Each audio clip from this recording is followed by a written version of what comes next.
शाश्वादितचरणकमलचिन्मकरन्दाय भक्तजनमानसनिवासाय श्रीरामचन्द्राय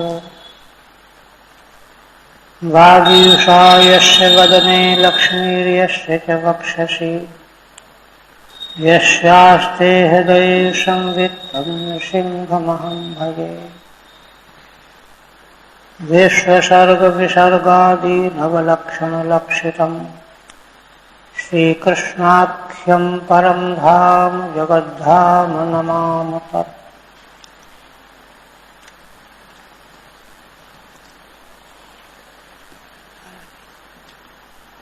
श्रीमद्भागवत के चतुर्थ स्कंध के अंतर्गत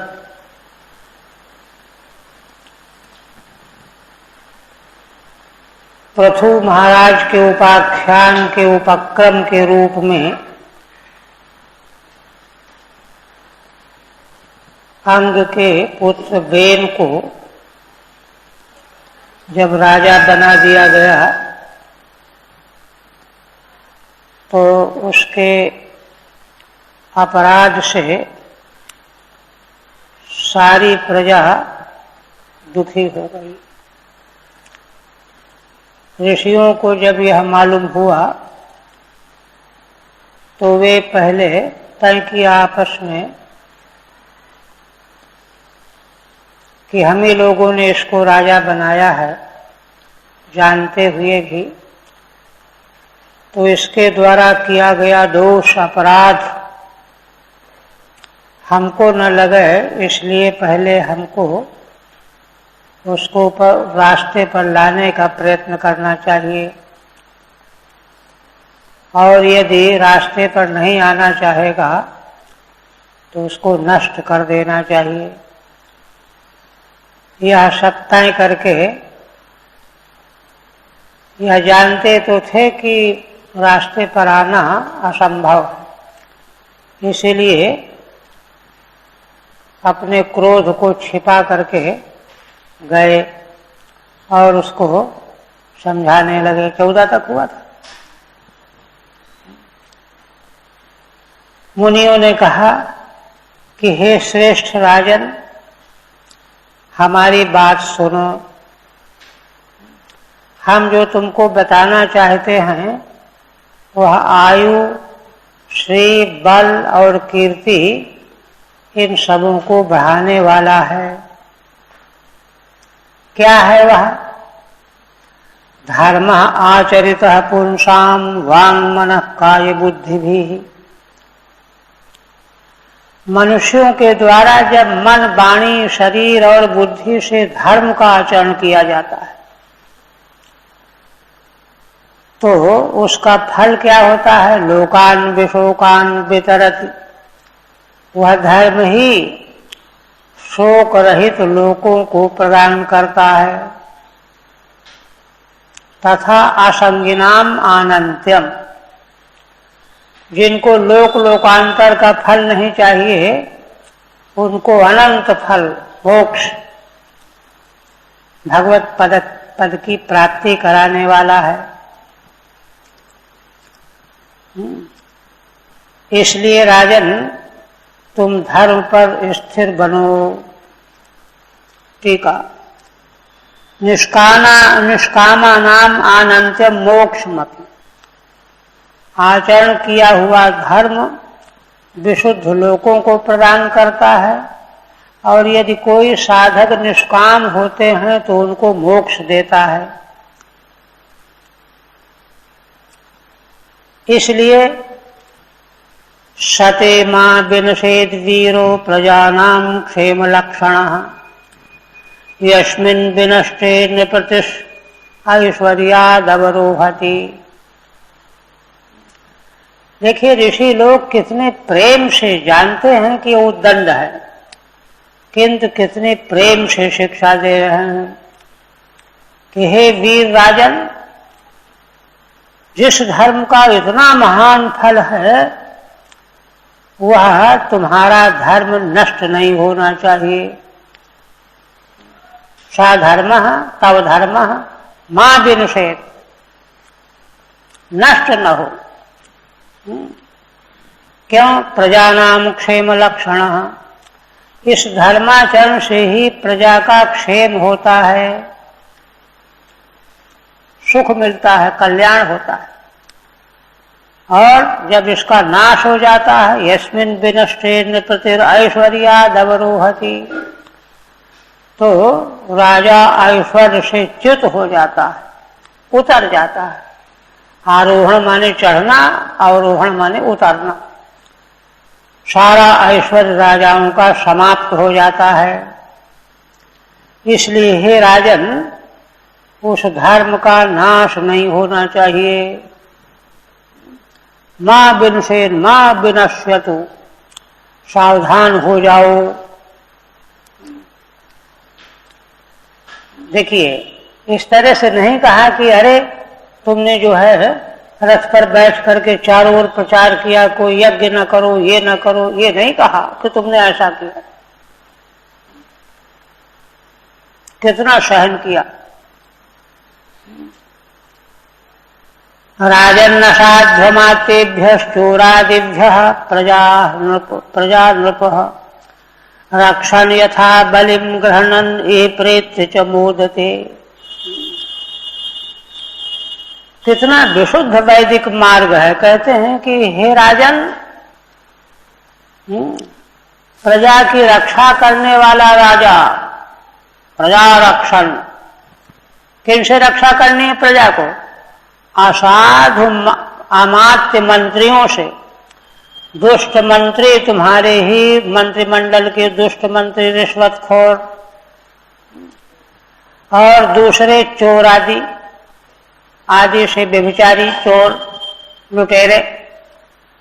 जब कोई राजा प्रजा की इन सबों से रक्षा करता है, और देखिए रक्षा की शुरुआत अपने मंत्रिमंडल के मंत्रियों से करो पहले प्रजा की। वे गड़बड़ करते हैं, और वे जब गड़बड़ करते हैं तो सारा संसार गड़बड़ हो जाता है। तो इन सबों से प्रजा की रक्षा करने वाला राजा यथा बलिम ग्रहणन, और प्रजा से उसके बदले में टैक्स लेता है। बलि षष्ठ भाग, छठा भाग। ये प्रेत्य च मोदते। तो इस तरह से आचरण करने वाला राजा इस संसार में सुखी होता है, यहाँ प्रसन्न रहता है, और प्रेत्य माने मर करके भी उत्तम लोकों को प्राप्त करता है। असाधौ ये अमात्यास्तेभ्य यथा यथा शास्त्रम। जो असाधु मंत्रीगण हैं उनसे रक्षा करो प्रजा की, चोर लुटेरों से रक्षा करो। और यथा शास्त्रम, उनसे बलि ग्रहण करो, किंतु जैसा शास्त्र का विधान है उतना। ऐसा नहीं कि उनको हड़प लो सब। इसलिए यथा शास्त्रम बलिम ग्रहण।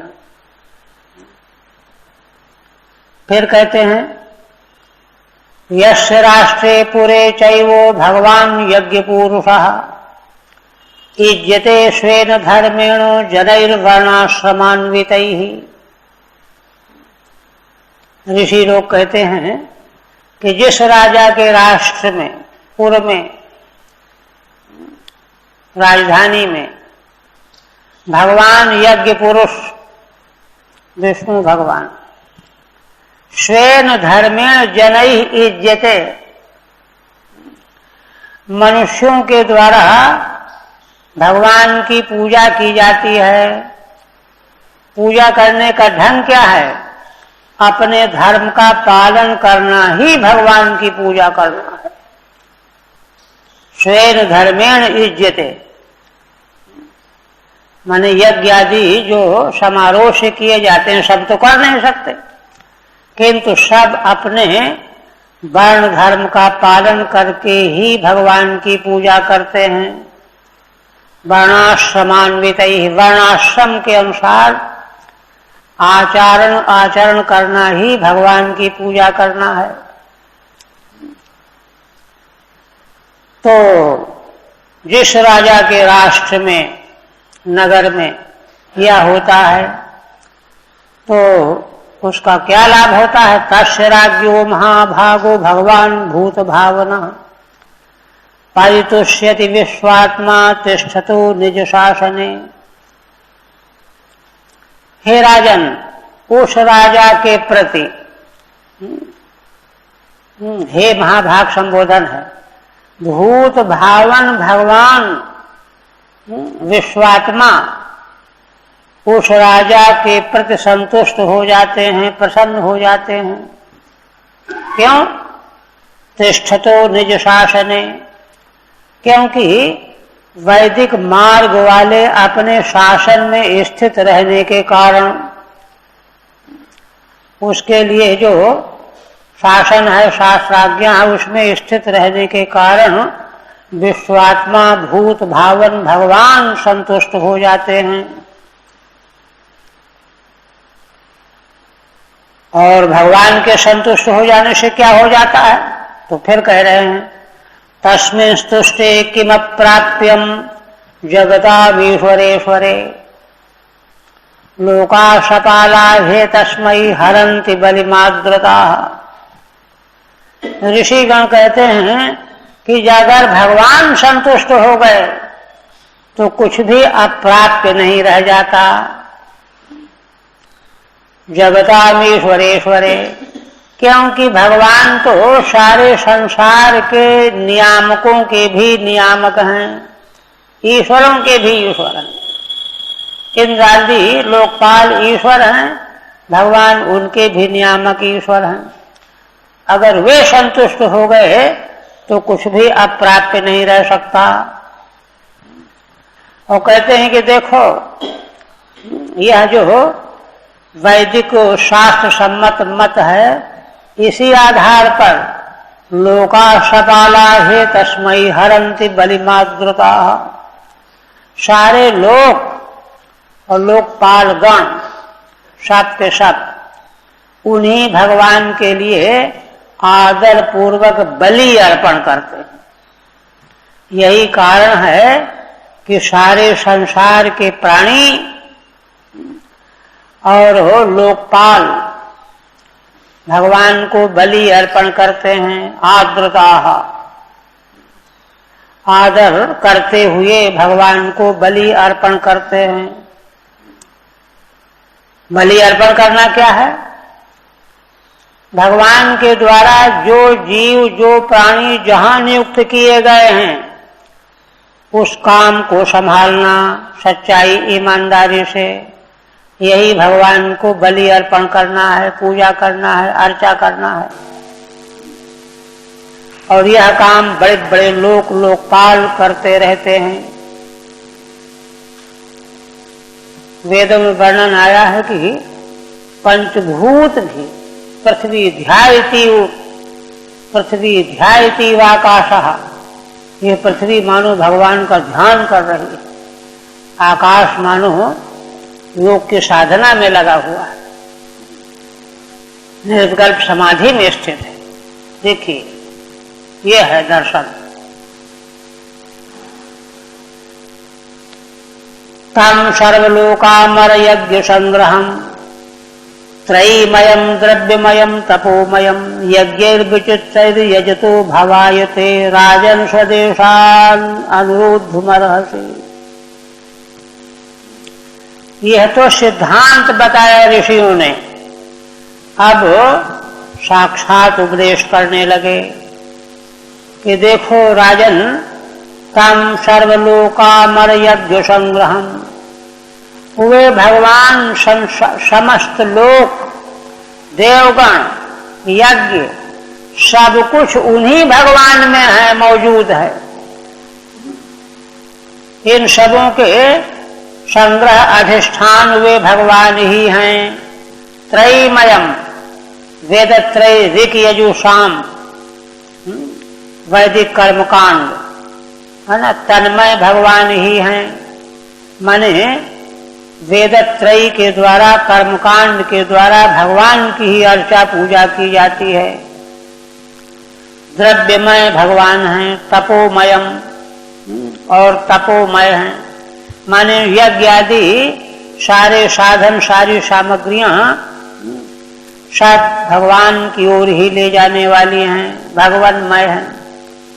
यज्ञैर विचित्रैर यजतो भवायते, भगवान की आराधना के जो विचित्र विचित्र यज्ञ हैं उनके द्वारा यजन करने से ते भावाय, तुम्हारे कल्याण के लिए, उन्नति के लिए होते हैं ये सारे कृत्य।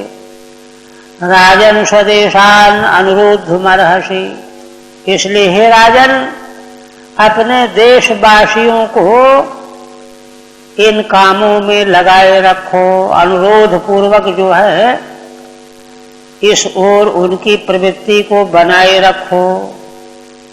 और तुम मना करोगे तो कौन करेगा? ठीक है। सर्वान लोकांश तत्पालान अमरांश, सारे लोकों को पालन करने वाले देवता, तत्प्रापकान यज्ञांश, उन लोगों को प्राप्त कराने वाले यज्ञ, इन सभी को संग्रहणात् नियच्छति तथा तम, इन सबों को भगवान ही अपने नियंत्रण में रखने वाले हैं। भगवान जैसा चाहते हैं वैसा ये सब होते हैं।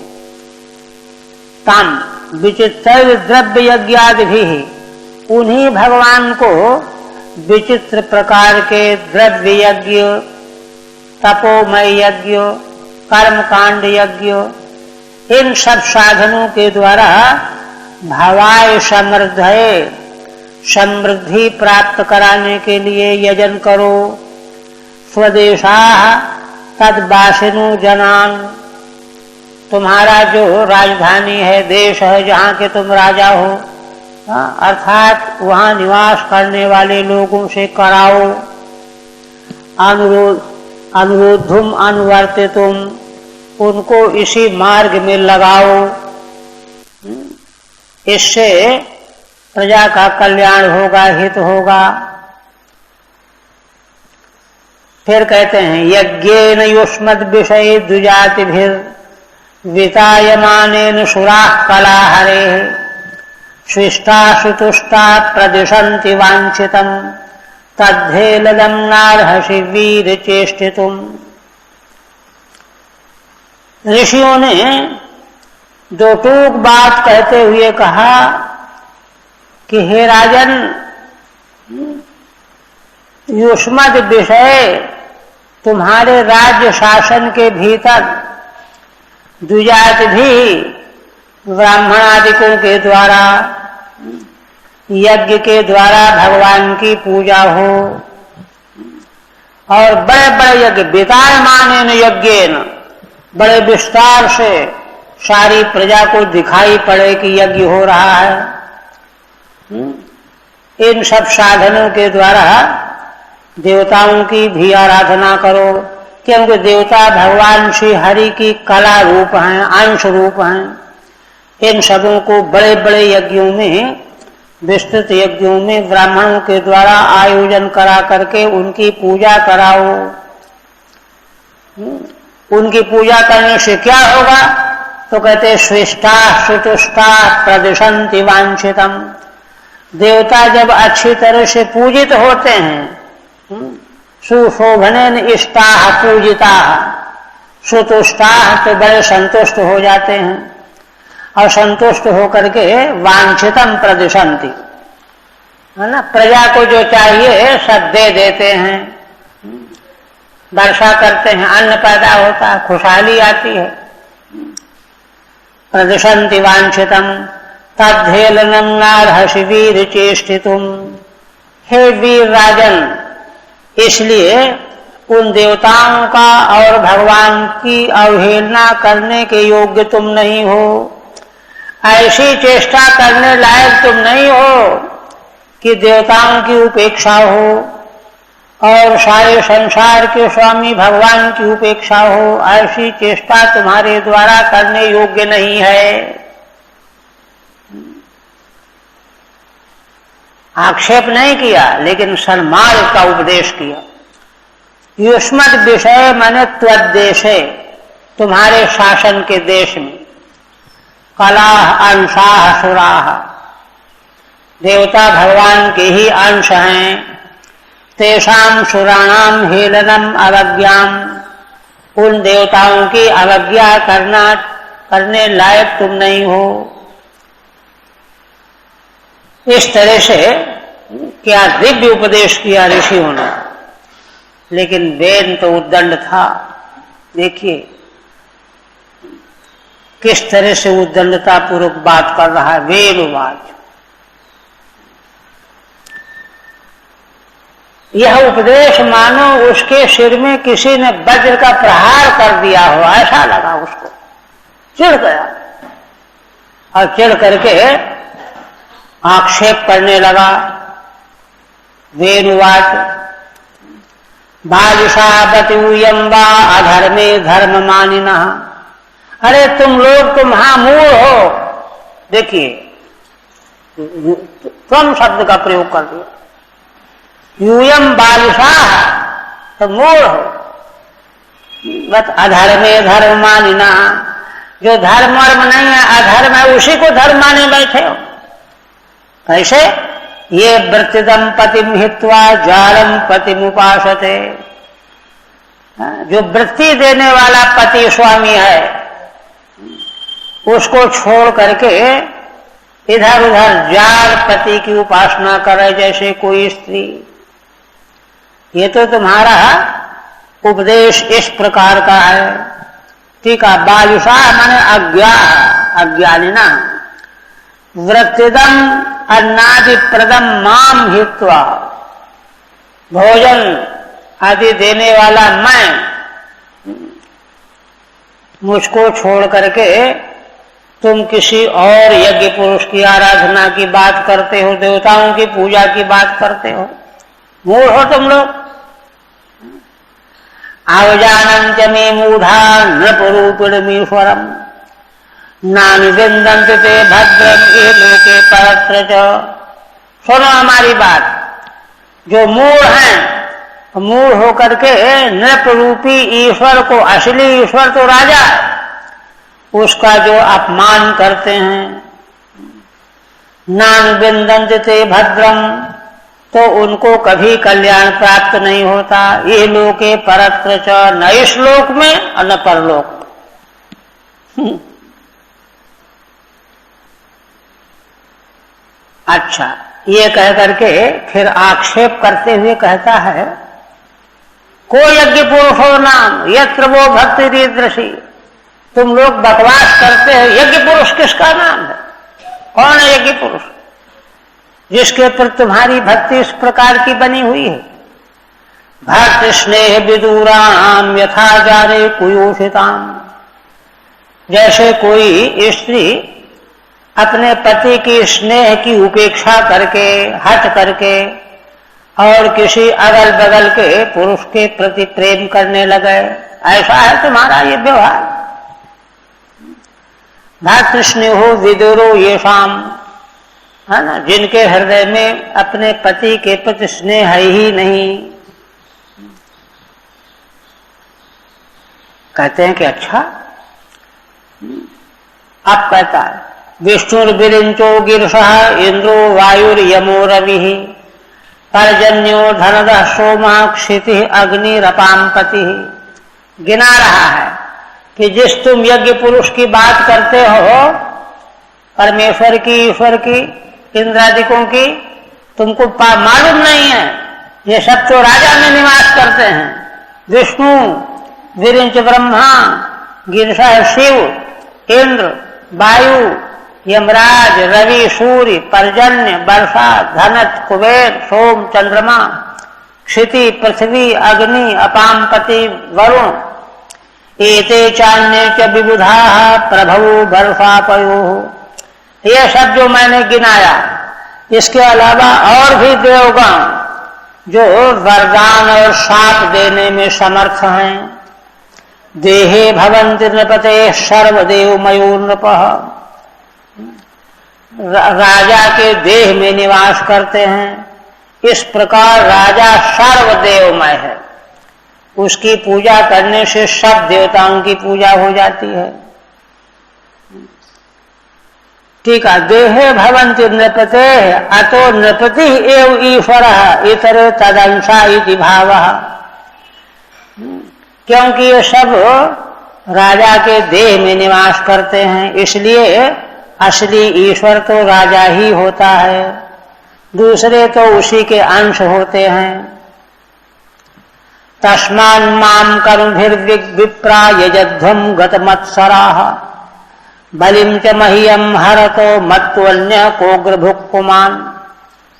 इसलिए हे ऋषियों ब्राह्मण, अपने कर्मों के द्वारा मेरी आराधना करो, गत मत्सर हो करके, मत्सर छोड़ करके अपने कर्मों के द्वारा मुझ राजा की आराधना करो।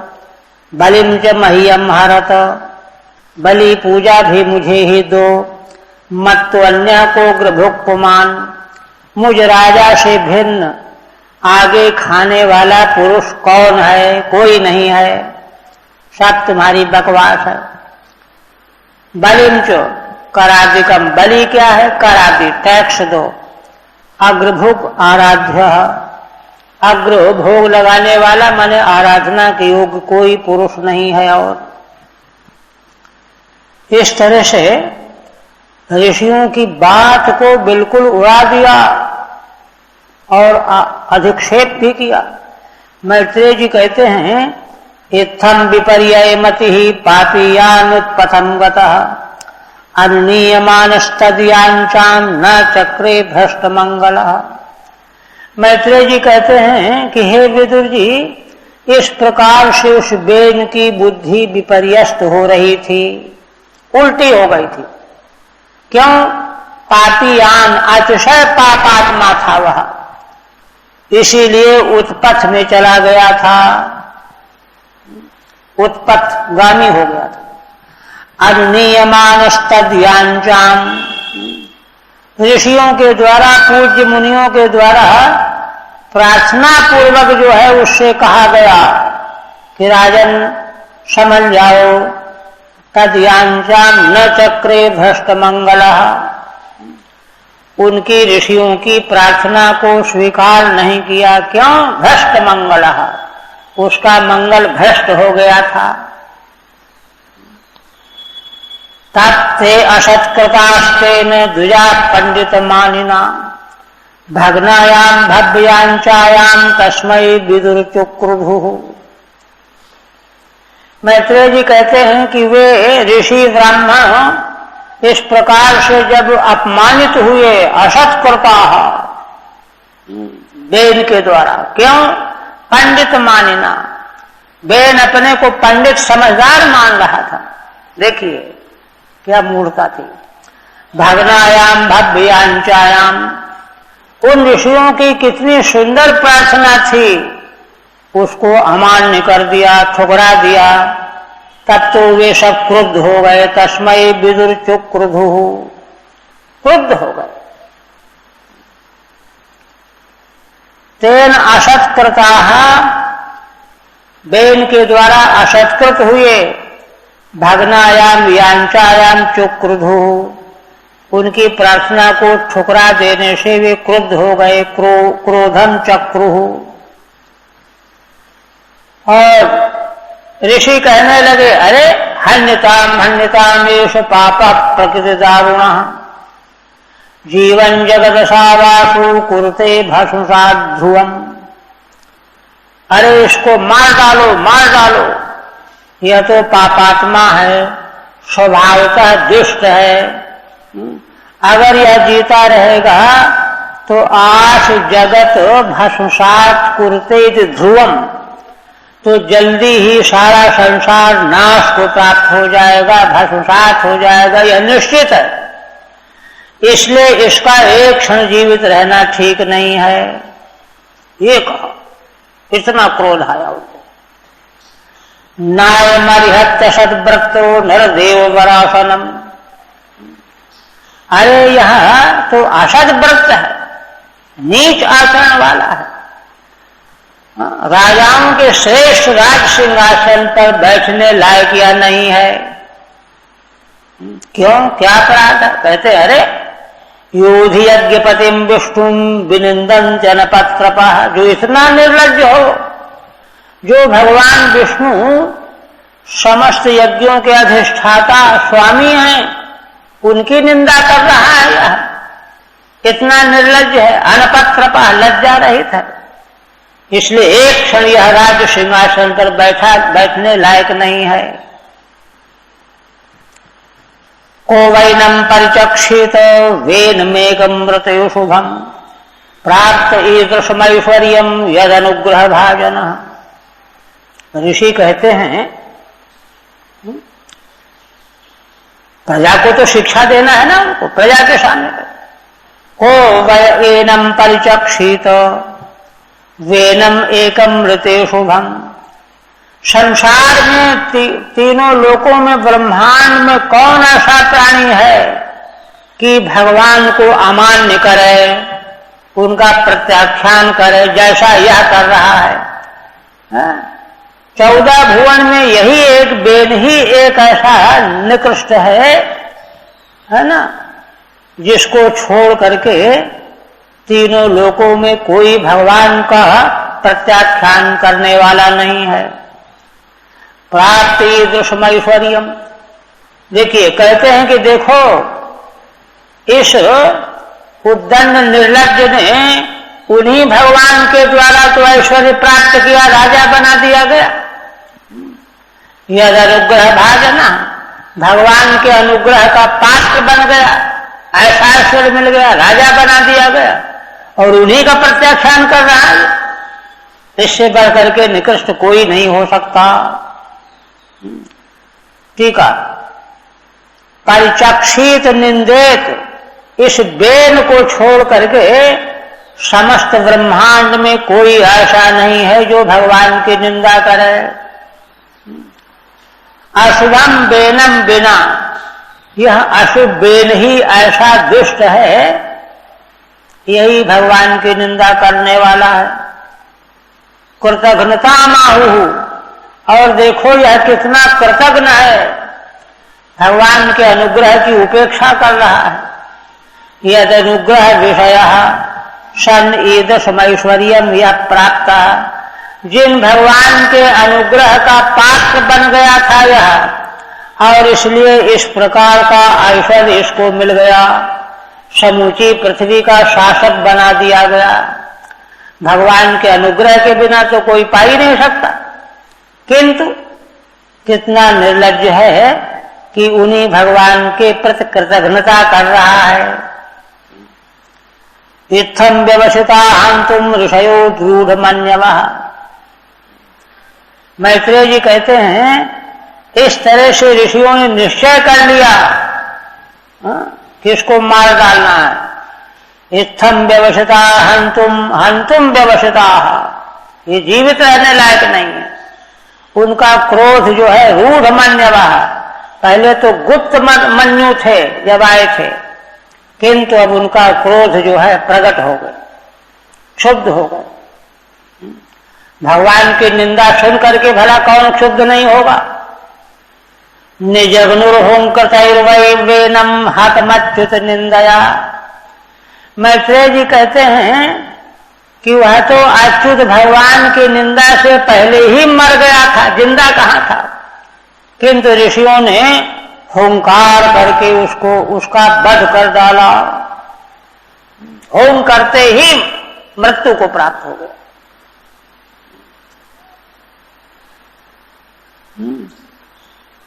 ठीक है, पूर्वम गूढ़मन्यवः, पहले जब ऋषि चल करके आए थे तो उनका क्रोध छिपा हुआ था।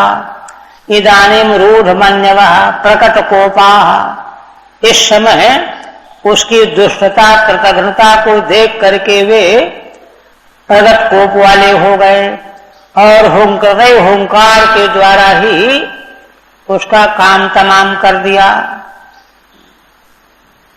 ऋषिभिः श्वासं पदं गते पुत्र कलेवरम सुनीथा पालयामासो विद्या योगेन शोचति। मैत्रेय जी कहते हैं कि ऋषियों ने उसका संहार करके अपने आश्रम का मार्ग पकड़ लिया। बेन की माता सुनीता, उनको बड़ा शोक हुआ।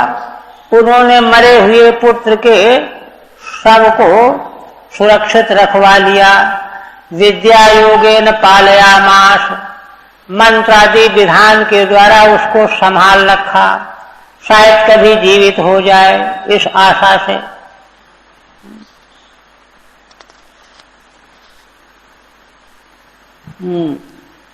श्वासम पदम पद ऋषिभिर गते, अपने आश्रम की ओर ऋषियों के चले जाने पर गमने कृते सति विद्या योगेन मंत्र सहितया युक्त्या, मंत्रों से युक्त युक्ति के द्वारा उस बेन के शव की रक्षा की सुनीता देवी ने। ये कांड हो गया। अब इसके बाद एकदा मुनयस्ते तु सरस्वत सलिलाप्लुताः भूत्वाग्निं सत्कथांश्चक्रुर उपविष्टाः सरित्तटे। एक दिन की बात है, वे ही ऋषि मुनि सरस्वती नदी के पवित्र जल में डुबकी लगा करके स्नान किया। पवित्र होकर के स्नान करके अग्निहोत्र कर्म किया और फिर बैठ करके आपस में भगवत चरित्र की कथा करने लगे। कथा चक्रु उपविष्टा सरित तटे, वही नदी के तट पर साथ में मिल करके बैठ गए और भगवान की मंगलमयी कथा करने लगे। पुम्मत भाव आर्षा, सरस्वत में सरस्वती का पुम्मत भाव हो गया है ना, नीच चला गया है, तो कहते ये आर्ष प्रयोग है।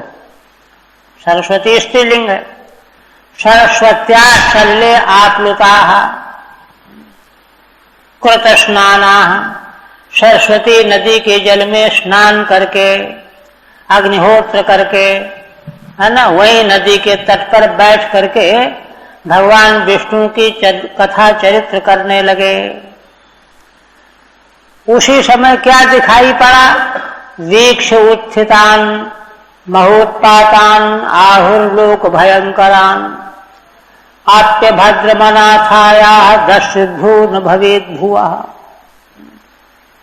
मैत्रेय जी कहते हैं कि वे भगवान की चर्चा आपस में कर ही रहे थे कि उनको क्या दिखाई पड़ा? बड़े बड़े उत्पात उठ खड़े हुए, है ना, लोक के लिए जो बड़े भयंकर थे, उनको देख करके ऋषियों ने आप्यभद्रम अनाथाया दस्युभ्यो न भवेद भुवः, बेचारी अनाथ प्रजा का अभद्र न हो जाए। किन से अभद्र होने की संभावना? दस्युओं से, डाकुओं से, है ना।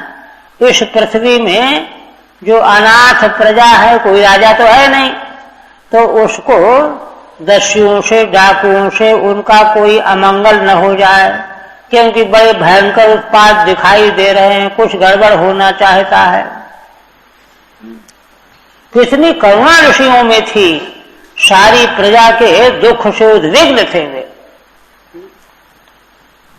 ठीक है। तदा उत्पातान वीक्ष, उसी समय चारों ओर उत्पातों को देखा। भुवो अभद्रम न भवेद किमित्याहुश्च, भाई पृथ्वी का अभद्र न हो जाए, कैसे क्या किया जाए कि पृथ्वी का कोई नुकसान न हो, प्रजा को कोई क्लेश न हो, ये विचार करने लगे। एवं रसंत ऋषयो धावताम सर्वतो दिशम, ऋषि लोग यह विचार कर ही रहे थे, तब तक क्या देखते हैं कि सर्वतो दिशम धावताम, पूरब पश्चिम उत्तर दक्षिण चारों लोग दौड़ रहे हैं। और पांशु समुत्थितो भूरि, बहुत भारी धूली उठ रही है चारों दिशाओं में। धूली कहां से उठ रही है? चोराम अभिलुम्पताम, चारों ओर चोर और लुटेरे दौड़ भाग कर रहे हैं लूटने के लिए, चुराने के लिए। तो उनकी संख्या इतनी ज्यादा है, भीड़ की भीड़, चोरों की, लुटेरों की, इससे बड़ी धूली चारों ओर फैली जा रही पड़ रही है, ये उपद्रव। एवं रसंतस्तर्कयन्तः ऋषयः स्थिताः, ऋषि लोग ऐसा तर्क करते हुए स्थित थे। उसी समय तदा धावताम चोराणाम भूरि पांशु समुत्थिता, दौड़ भाग करने वाले चोरों के पैरों से धूली उड़ती हुई दिखाई पड़ी। तादुपद्रवमाज्ञायो लोकस्य वसुलुम्पताम् भारतर्युपरते तस्मिन् अन्योन्यम च जिघांसताम्। इस प्रकार से वह उपद्रव जाना ऋषियों ने, ये तो भाई बड़ा गड़बड़ हो रहा है। क्यों? लोकस्य वसुलुम्पताम्, लोक की जो प्रजा है उसके धन को लूट रहे हैं लुटेरे, चोरी कर रहे हैं। ऐसा क्यों हो रहा है? उपद्रव क्यों हो रहा है? भारतर्युपरते तस्मिन्, जिस पृथ्वी का राजा है वह मर गया है। अन्योन्यम च जिघांसताम्, इसलिए सब गड़बड़ हो रहा है। और प्रजा भी, माने चोर लुटेरे तो चोर लूट कर ही रहे हैं, स्वयं प्रजा भी एक दूसरे का नाश करने में लग गई है। सारी प्रजा जो है चोर चक्की हो जाती है शासन के बिना। तदा तेषाम लोकस्य धनम लुम्पताम, उस समय संसार के प्रजा का धन लुटता हुआ देख करके जिघांसताम तो, और एक दूसरे की हत्या कर रहे हैं लूटने के लिए। उपद्रव आज्ञाए, ऐसा उपद्रव हो रहा है। चोरप्रायम जनपदम हीन सत्वम अराजकम लोकान्नावारयन् शक्ता अपि तद्दोष दर्शिनः। मैत्रेय जी कहते हैं, देखिए कितना बड़ा दर्शन है सदाचार का। यद्यपि जनपद चोरप्राय हो गया, सब चोरी करने में लगे हुए, और हीन सत्वम अराजकम, कोई राजा नहीं रहा है तो हीन सत्व, छात्र बल जो है सत्वहीन हो रहा है, राजा कोई है नहीं। तो ऐसे समय में जो है उन्हीं को रक्षा करनी चाहिए। आपातकाल में शस्त्र उठाना पड़े तो ब्राह्मण को भी उठाना चाहिए, शास्त्र कहता है। किंतु लोकान्नावारयन् शक्ताः अपि, यद्यपि ऋषि शक्त थे, शस्त्र उठाए बिना साथ दे सकते थे, किंतु उन्होंने ऐसा नहीं किया। अपि तद्दोष दर्शिनः, क्योंकि इसमें दोष है। इसीलिए तो देखिए आया न रामायण में, विश्वामित्र जो है साथ दे करके ताड़का का नाश कर सकते थे, किंतु नहीं, दंड देना राजा का कर्तव्य है, तो भगवान को मांगने के लिए। वैदिक मर्यादा इतनी सुगठित है, उसका कोई अंश कहीं जो है गड़बड़ किया गया वही गड़बड़ हो जाए। तो ये बात, ऋषि लोग दोष दर्शन कर रहे हैं। उनका कर्तव्य यह है कि तुम राजा तैयार करो, शासक बैठा लो, उसको शिक्षित करो। स्वयं जो है दंड विधान देना थोड़े तुम्हारा काम है। ठीक है।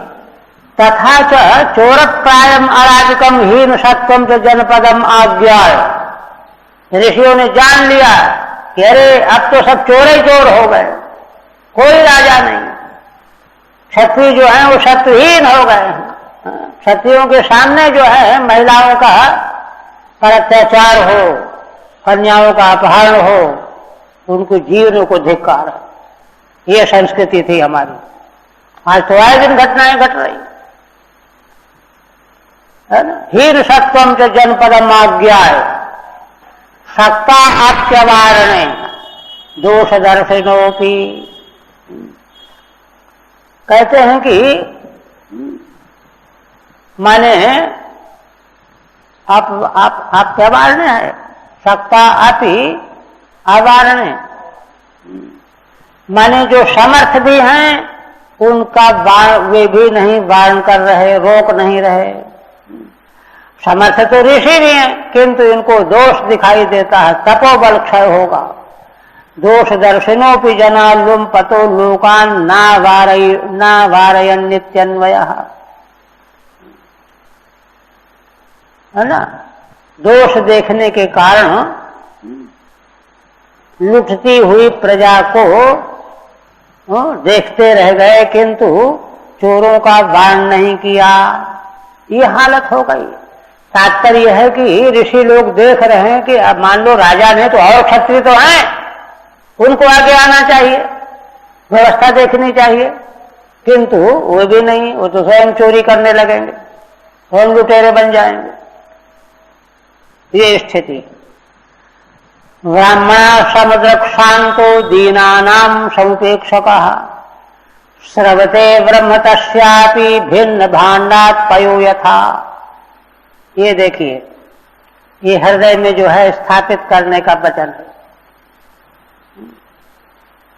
मैत्रेय जी कहते हैं कि ऋषि लोग क्या सोच रहे हैं। ऋषि लोग सोच रहे हैं कि अरे इतना बड़ा उपद्रव हो रहा है, कोई खड़ा होने वाला नहीं, कोई देखने वाला नहीं, वारण करने वाला नहीं, क्या हो गया इन लोगों को। कहते हैं ब्राह्मण समद्रक शांता, उनको तो अधिकार है दंड देने का।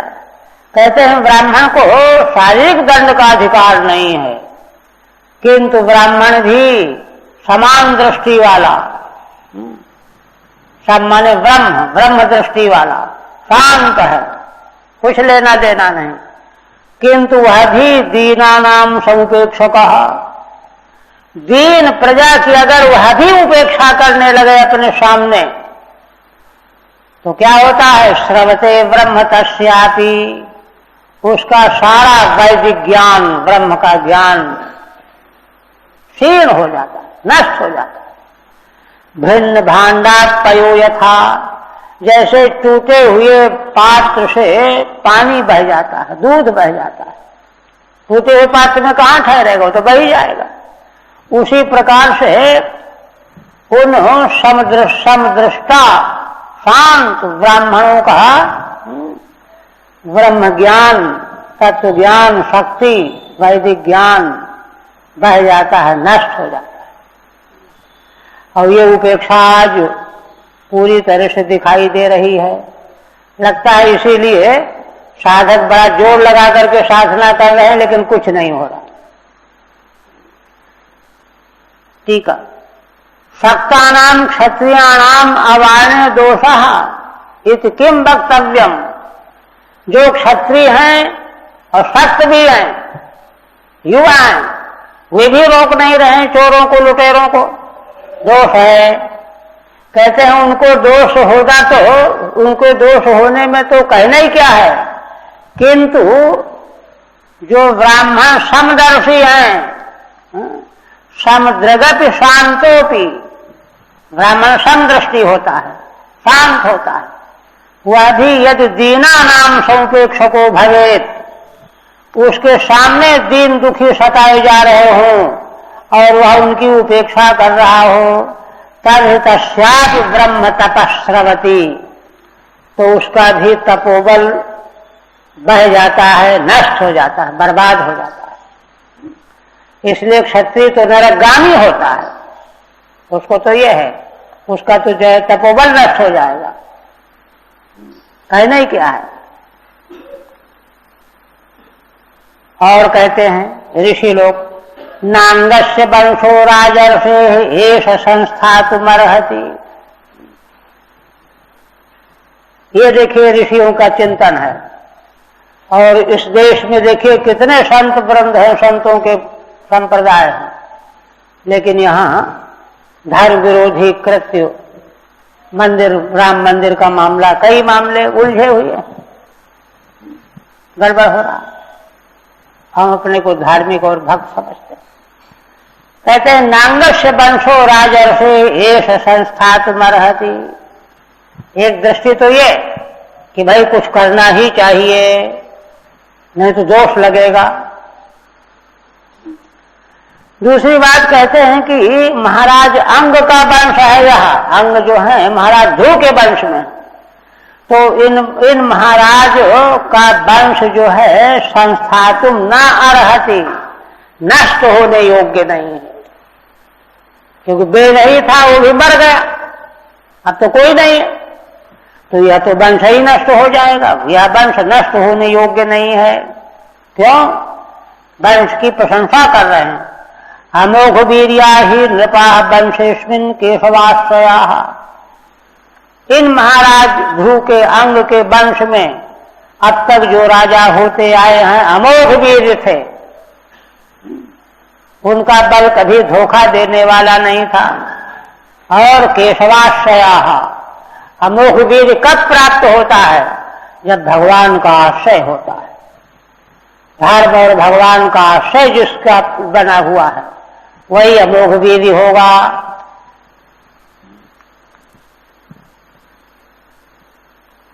ठीक है, कहाँ रह गए? 41 के बाद है ना 42। आप कहते हैं अत उपेक्षा दोष परिहाराय, इसीलिए हम लोगों को तपस्वी शांत ब्राह्मण है फिर भी उपेक्षा करने में दोष शास्त्र कहता है, इसका परिहार करने के लिए कुछ करना चाहिए, ये निश्चय कर रहे हैं ऋषि लोग। और नांगश इत्यादि विनिश्चित्य, महाराज अंग का वंश नष्ट हो जाए, कोई न रह जाए, ये तो ठीक नहीं है। महीपते ऊरुम तरसा ममंथु इत्यन्वयः, इसलिए आकर के बेन के ऊरु जंघाओं को बड़े वेग से मंत्र पूर्वक मंथन किया ऋषियों ने कि इससे कोई संतान हो जाएगी। संस्थातुम माने नाशम गंतुम, महाराज अंग के वंश को नाश होने योग्य नहीं है। यद्वा ऋषय एवं लुम्पतो लोकान नावारयन, अथवा दूसरा तात्पर्य बता रहे हैं, ऋषियों ने ही संसार प्रजा लुट रही थी किंतु उनका कोई रोक नहीं किया। कथम भूता है हुंकारेण वेनम निवारयितुम शक्तापि, वे तो हुंकार के द्वारा वेन को नष्ट कर सकते थे, तो चोर लुटेरों को क्यों न नष्ट कर सकते थे? तत्किम, क्यों नहीं किया? तस्मिन् निवारणे तन मरणादि दोष दर्शिनः, कहते हैं कि ऐसा करने पर वे सब मर जाएंगे चोर लुटेरे। तन मरणादि दोष दर्शिनः, इसलिए ऐसा नहीं किया, साथ लेकर के नष्ट नहीं किया। न च उदासते, और उदासीन भी नहीं है। चोरोपद्रुते दीनोपेक्षायाम तपो हानि प्रसंगात, उपेक्षा भी नहीं कर रहे हैं। क्यों? चोरों के उपद्रव से, दीन प्रजा की उपेक्षा करने से हम लोगों के तप की हानि हो जाएगी, तप हमारा नष्ट हो जाएगा। दीनहीन प्राणी की उपेक्षा से शक्ति का क्षय हो जाता है। न चान्यम तन्निवारकम, और कोई निवारण करने वाला है नहीं कि उसको हम राजा बना के बैठा दें, वो सब करे, है ही नहीं कोई। न चान्यम तन्निवारकम राजानम अकुर्वन् अंग वंशोच्छेदस्य अनर्हत्वात्, क्योंकि दूसरे को अगर किसी को ढूंढ ढांड करके राजा बना दिया जाता तो अंग का वंश ही उच्छिन्न हो जाता, ये ठीक नहीं है, अनर्ह है। अतो वेन शैव देहम ममंथृतियोज्यम, इसलिए वेन का ही देह मंथन करके उत्पत्ति की आकांक्षा की ऋषियों ने। योज्यम, बाहु को बामना, आगे के श्लोक में। विनिश्चित्ययुम ऋषयो विपन्नस्य महीपते है, मैंने श्रीधर स्वामी ने बताया कि चाहते तो कोई भी राज्य में दूसरे किसी के यहाँ से सक्षम कोई राजा बना करके बैठा देते तो वेन का वंश निवृत्त हो जाता था, क्योंकि तो उसी की परंपरा चल पड़ती। वह ठीक नहीं है, इसलिए अंग के वंश में बेन के ही शव का मंथन करने जा रहे हैं। विनिश्चित्येवं ऋषयो विपन्नस्य महीपते, मरे हुए महाराज बेन के, है ना, जंघाओं का मंथन किया। ममंथुरुम तरसा तत्रासीद बाहु को न रहा। जंघा का मंथन करने से बाहुक नर एक पैदा हो गया, गुप्ता, छोटे, लंबाई ज्यादा नहीं थी। कहते हैं कैसा है? काक कृष्णोति हर्षवांगो हर्षबाहुर महाहनु हर्षपान्यम्नासाग्रो रक्ताक्षस्ताम्र मूर्धजः। कौआ के समान तो काला वर्ण है उसका, काक कृष्ण है, और अत्यंत हर्ष अंग है, 2 फुट 2.5 फुट का है। हर्षबाहु, छोटी छोटी भुजाएं हैं, है ना। महाहनु, हनु बड़ी है दाढ़ी। हर्षपात, निम्न नासाग्रह, छोटे छोटे पैर हैं, है ना। नासिका निम्न है, नासिका का अग्रभाग। रक्ताक्षस ताम्र मूर्धजः, लाल लाल नेत्र हैं, ताम्र के समान चमकने वाले बाल हैं जिसके सिर में। ऐसा व्यक्ति पैदा हुआ बेन के जंघा के मंथन से। तमेवा काकयु कृष्ण, कौआ की तरह काला।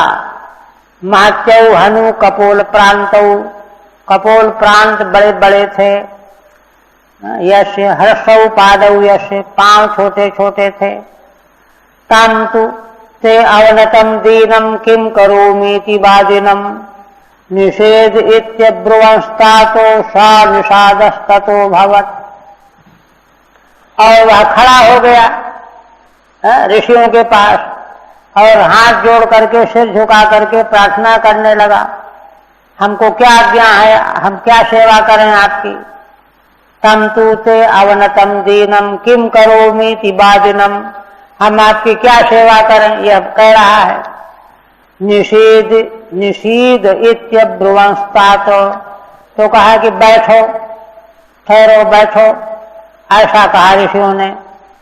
हे तात, ठहरो, बैठो। सा निषादस्ततो भवत्, तो यह संबोधन करने पर वह निषाद हो गया। तस्य वंशास्तु नैषादा गिरिकानन गोचराः ये न हरंजायमानो भेद कलमश बुलबड़म। उसी निषाद के वंश वाले नैषाद कहलाए, निषाद वंशाद जाता नैषादा, वे लोग गिरि कानन गोचराः, है ना, पहाड़ों में जंगलों में रहते हैं, वहीं दिखाई देते हैं। ये ना हरम जायमानो वेन कलमश मूलभणम, क्योंकि इन्होंने उत्पन्न होकर के, जन्म लेकर के वेन के भयंकर पाप को का हरण किया। पाप ही तो इकट्ठा होकर के पैदा हो गया। ऋषियों के प्रयत्न का ये परिणाम निकला। गिरि काननम च गोचर आशो न तो परादि प्रवेशो ये शाम, है ना, पहाड़ में जंगल में ही उनके घर वर रहते हैं फूस के, है ना। न तो परादि प्रवेशो ये शाम, और कहीं उनका नगर आदि में प्रवेश नहीं, पुरादि चाहिए, पुरादि में। तत्र हेतु येन कारणेन असौ अहरत ततस्तस्य वंशास् तथा भूता, जिस कारण से उस निषाद ने प्रकट होकर के वेन के शरीर को शुद्ध बनाया, सारा पाप इकट्ठा होकर के निकल आया, है ना। इसलिए इसके वंश के लोग भी वैसे ही हो गए। हरि ओम तत्सत्। श्रीमद्भागवते महापुराणे चतुर्थ स्कंधे प्रथम चरिते निषादोत्पत्तिर्नाम चतुर्दशोऽध्याय। ओम भगवदर्पणमस्तु। आप देखिए, इसके बाद पंचदश अध्याय में ततः पंचदशे विप्रैर मंथनाद बेन बाहुतः जातस्य तु प्रथोः उक्तम अभिषेकार्हणादिकम। आगे 15 अध्याय में उन ऋषियों के द्वारा बेन की भुजाओं का मंथन किया जाएगा और उनकी बाहुओं के मंथन से, है ना, साक्षात भगवान पृथु के रूप में प्रकट होंगे। उनका अभिषेक किया जाएगा, राज सिंहासन में अभिषेक होगा और वैसे भी अभिषेक होगा। मैत्रेय उवाच, मैत्रेय जी कहने लगे, अथ तस्य पुनर्विप्रैः अपुत्रस्य महीपतेः बाहुभ्याम मध्यमानाभ्याम मिथुनम समपद्यत। कहते हैं कि अथ माने एतदनंतरम, जंघाओं के मंथन से निषाद की उत्पत्ति के बाद फिर से उन ऋषियों ने, है ना, महीपति जिनके पुत्र कोई नहीं था उनके देह का मंथन किया, बाहुओं का, बाहुभ्याम मध्यमानाभ्याम, दोनों भुजाओं का मंथन करने से मिथुनम समुपद्यत, मिथुन एक पुत्र एक पुत्री ये प्रकट हो गए। तद्दृष्ट्वा मिथुनम जातम ऋषयो ब्रह्मवादिनः ऊचु परम संतुष्टा विदित्वा भगवत कलाम। ऋषि तो सर्वज्ञ हैं, उन्होंने जैसे ही कन्या और पुत्र को उत्पन्न हुआ देखा, दाहिने बाएं भुजाओं से, एक भुजा से कन्या एक से पुत्र देख करके, है ना, मिथुनम जातम ऋषयो ब्रह्मवादिना, वे ऋषि तो ब्रह्मवादी हैं। ऊचु परम संतुष्टा, तो देख करके बड़े संतुष्ट हो गए, आनंदित हो गए। क्यों आनंदित हो गए? विदित्वा भगवत कलाम, क्योंकि यह मिथुन पुत्र पुत्री की उत्पत्ति भगवान की कला रूपा उत्पत्ति है। और कहने लग गए, ऋषय ऊचु, क्या कहते हैं? एष विष्णुर्भगवतः कला भुवन पालिनी इयं च लक्ष्म्या संभूति पुरुषस्यानपायिनी। ऋषि लोग कहते हैं प्रसन्न होकर के, अरे बड़े आनंद की बात है, यह तो भगवान विष्णु की सारे संसार का पालन करने वाली कला का प्राकट्य हुआ है। भुवन पालिनी, सारी पृथ्वी के पालन करने वाली भगवान विष्णु की कला है, पुत्र जो हुआ। इयं च लक्ष्म्या संभूति, और दूसरी जो कन्या है वह श्री लक्ष्मी जी का स्वरूप है। पुरुषस्यानपायिनी, और लक्ष्मी जी भगवान से कभी अलग होने वाली नहीं है, इसलिए ये भी भगवान के अंश रूप में अवतरित होते ही इन्होंने भी अवतार ले लिया, क्योंकि भगवान से लक्ष्मी जी कभी अलग होती ही नहीं। किमुचिरित्यता टीका, ऋषियों ने क्या कहा? बेन के भुजाओं के मंथन से जो मिथुन जोड़ा प्रकट हुआ तो उसको देख करके कहा, एष ही इत चतुर्विचार श्लोकों से लक्ष्म्या संभूति ही। और ये कन्या जो है लक्ष्मी जी की उत्पत्ति हुई है, और ये पुत्र जो है भगवान विष्णु की कला है, शक्ति है। अत्र तु प्रथमो राज्ञाम पुमान प्रथयिता यशः। आप कहते हैं कि ये जो भगवान का कलावतार हुआ है, यह तो राजाओं में प्रथम यश को फैलाने वाले महाराज होंगे। प्रथुर नाम महाराजो भविष्यति प्रथुश्रवा, नाम भी ले लिया। प्रथु नाम के महाराज होंगे जिनका प्रथुश्रवा है ना, सारे संसार में जिनका यश फैल जाएगा, ऐसे ये महाराज होंगे। अत्र च यह पुमान सतु महाराजो भविष्यति, इस जोड़े में से जो बालक है, पुरुष है, वह महाराज पृथु होंगे। इनका यह सारे संसार में फैल जाएगा। यम च सुदिति देवी गुण भूषण भूषण, अर्चिर नाम बरारोहा प्रथमेवा वरुंधति। और यह जो सुंदर दांतों वाली देवी हैं, कैसी हैं? गुण भूषण भूषण, इनमें ऐसे गुण हैं कि अपने आभूषणों को भी विभूषित करने वाली हैं। श्री लक्ष्मी जी जो आभूषण धारण करती हैं तो अपने अंगों की शोभा बढ़ाने के लिए नहीं, आभूषणों की शोभा बढ़ाने के लिए धारण करती हैं। तो ये जो लक्ष्मी की विभूति हैं, इनमें ऐसे भूषण भूत गुण हैं कि इनके आभूषण भी विभूषित हो रहे हैं। अर्चिर नाम बरारोहा, इनका नाम अर्ची होगा। बरारोहा प्रथमेवा वरुंधति, और पृथु का ही ये अनुसरण करने वाली होंगी। सुदति शोभन दंतवती, सुंदर दांत वाली। गुणानाम भूषणानाम च भूषण रूपा, गुणों को भी विभूषित करने वाली और भूषणों को भी विभूषित करने वाली। माने उत्तम गुण भी इन्हीं के द्वारा विभूषित होते हैं।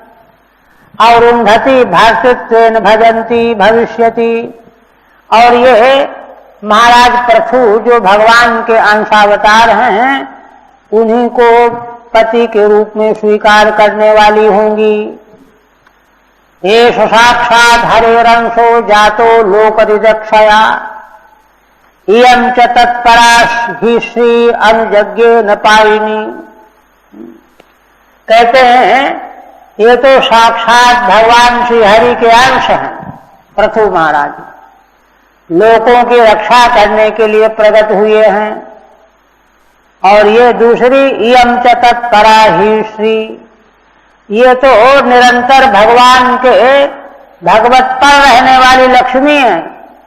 अनुजज्ञे न पायिनी, भगवान के प्रकट होने के बाद इन्होंने भी अपने को प्रकट कर लिया। भगवान का अनुसरण करना है, अनपायिनी, एक तो अनुसरण करना है, दूसरा भगवान से अलग कभी रहती ही नहीं है।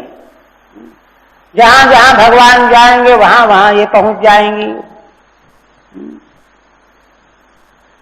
अत्र हेतु एषैत लोकस्य विरक्षया विरक्षयिषया, संसार की रक्षा करने के लिए भगवान प्रकट हुए हैं। मैत्रेय जी कहने लगे, प्रशंसन्ति स्म तं विप्राः गंधर्व प्रवरा जगुः, मुमुचुषु मनोधाराः सिद्धा नृत्यन्ति स्वस्त्रियः। मैत्रेय जी कहते हैं कि भगवान के प्राकट्य के कारण है ना श्रेष्ठ, पहले तो ऋषि लोग प्रशंसा कर ही रहे थे, अब उनकी प्रशंसा सब जान गए कि भगवान का अवतार हुआ है। तो गंधर्वों में प्रवर जो गायक हैं वे भगवान का यश गाने लगे और सुंदर फूलों की वर्षा करने लगे।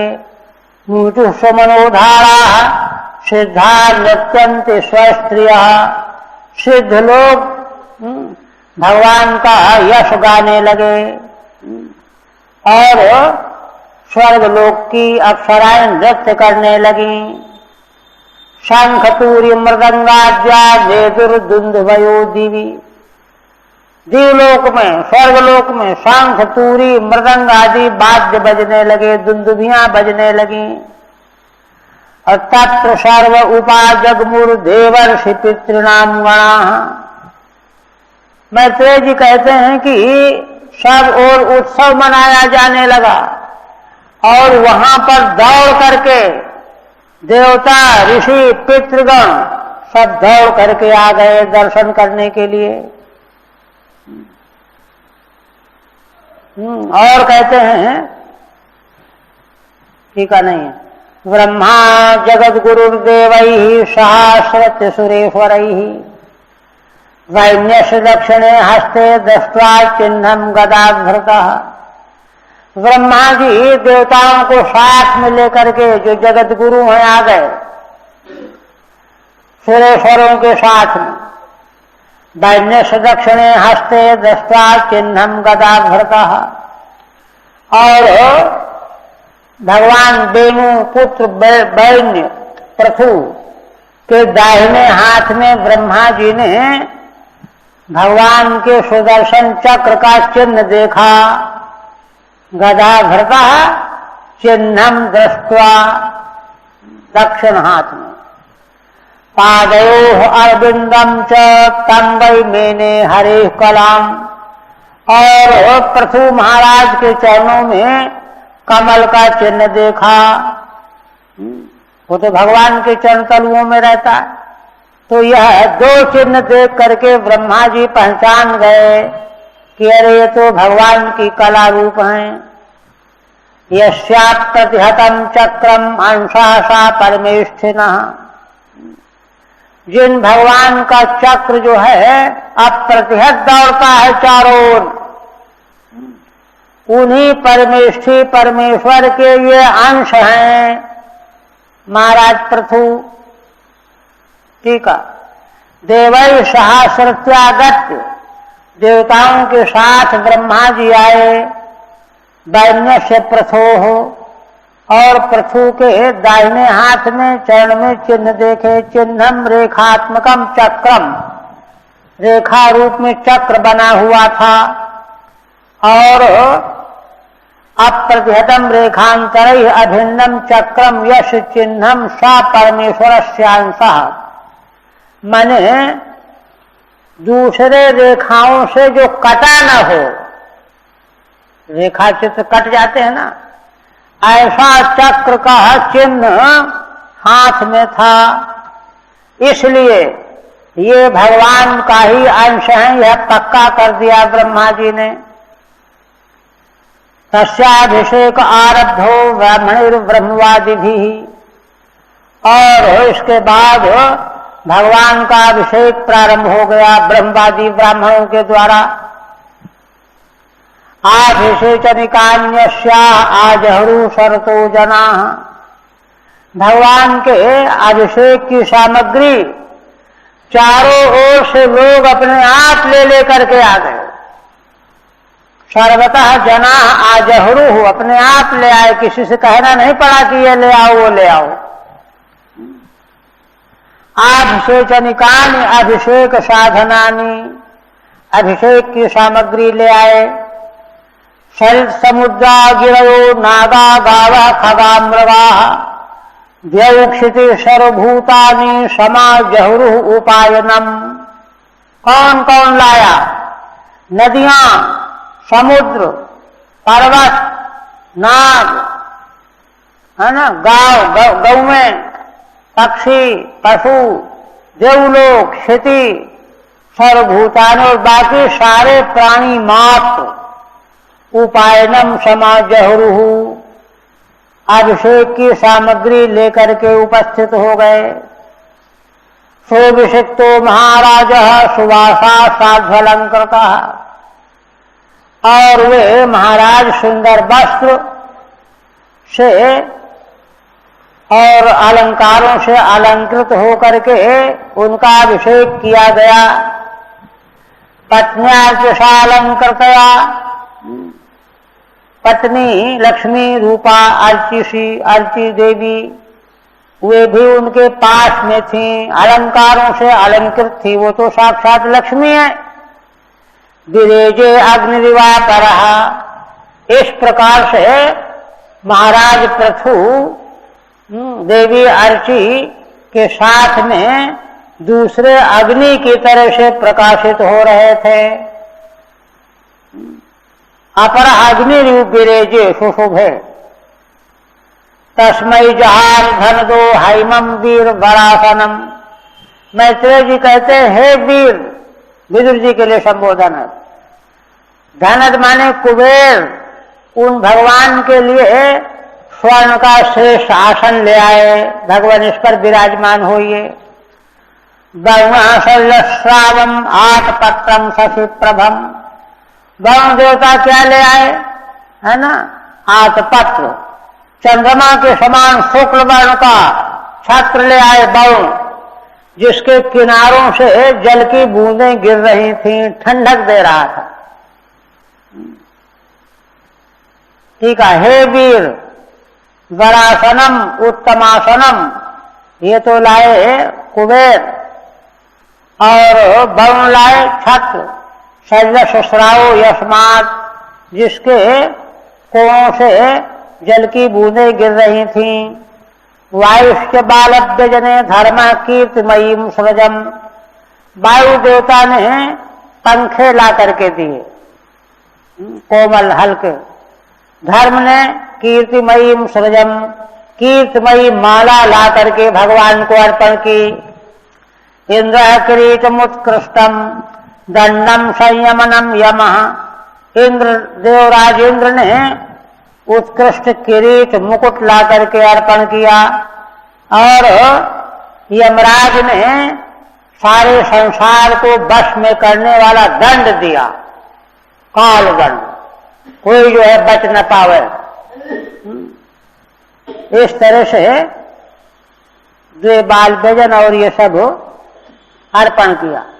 ब्रह्मा ब्रह्मयम वर्म भारती हारमुत्तमम, ब्रह्मा जी ने वेदमय वर्म कवच दिया, भारती ने उत्तम हार दिया। हरिशुदर्शनम चक्रम तत्व्याहताम श्रियम, भगवान श्री हरि विष्णु आए, उन्होंने सुदर्शन चक्र दिया। और भगवान की पत्नी लक्ष्मी देवी ने क्या दिया, अव्याहत श्री दी, शोभा, जिनकी शोभा कभी कम न हो। टीका, ब्रह्मयम वेदमयम वर्म कवचम, वेदमय कवच ब्रह्मा ने दिया। देखिए, वेद कवच, वेद को कोई संभाले तो उसका कोई बाल बांका कर ही नहीं सकता, ये है वेदमय कवच। और तत्पत्नी श्री भगवान की भगवती लक्ष्मी जी, श्रियम संपदम, कभी, है ना, व्याहत न होने वाली संपत्ति दे दी। 10 चंद्रमसिम रुद्र सच्चंद्रम तथाम्बिका, सोमोमृत अमृतमयान स्वांश त्वष्टा रूपा स्वयं रथम। रुद्र भगवान ने 10 चंद्रम असीम, 10 चंद्र वाली असी तलवार, और अंबिका देवी ने शतचंद्र वाली, क्या कहते हैं वो रक्षा करने वाला जो, हाँ, वह दिया। सोमो अमृतमयान स्वान, है ना, चंद्रमा ने अमृतमय अश्व, त्वष्टा रूपा स्वयं रथम, और त्वष्टा ने, है ना, रूपाश्रित रथ दिया। 17 है ना। 10 चंद्राकारान विमान कोशे यश तम, भगवान रुद्र ने 10 चंद्र के आकार वाले के बिंब वाला कोश दिया, कोश जिसमें है ऐसी तलवार। असीम खड्गम सच्चंद्रम चर्म, रूपाश्रयम अति सुंदरम, माने रूप की पराकाष्ठा हो ऐसा रथ दिया त्वष्टा ने। अग्नि आजगवम चापम सूर्यो रश्मयान्निहून, अग्नि देव ने अजगव धनुष दिया, सूर्य ने रश्मिमय बाण दिया, सूर्य के किरणों की तरह जो शत्रु के पास जाते हैं। भूपादुके योगमय्यौ, पृथ्वी देवी ने योगमयी पादुकाएं दी पहनने के लिए, जहां चाहो वहां चले जाओ।